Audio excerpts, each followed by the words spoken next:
Мақыр сұрағаным ыңғайсыз болады.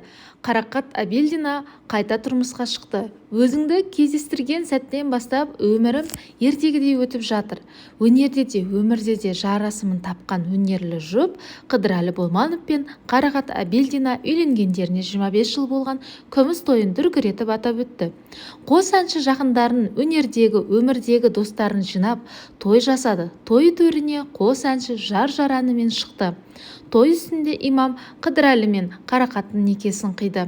Осыдан 25 жыл бұрын тойдың дайындығы қазіргідей болған жоқ.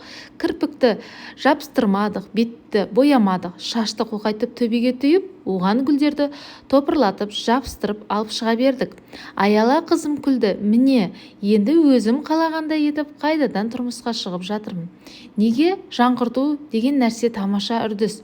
Осыдан 25 жыл бұрын некемізді қиған имам бүгін күміс тойымыздың куәсі болып келіп отыр.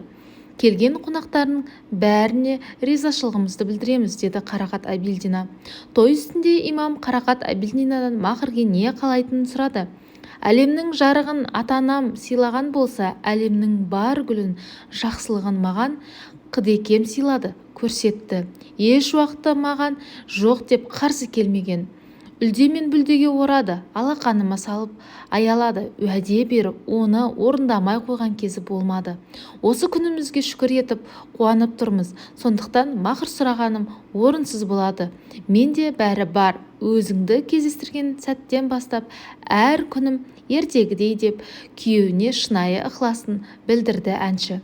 Сондай-ақ Қыдырәлі мен Қарақаттың заңды некесін қиюға кезінде өздерінің үйлену тойында қалыңдықтың көйлегін ұстап жүрген кішкентай қыз арнайы келіпті.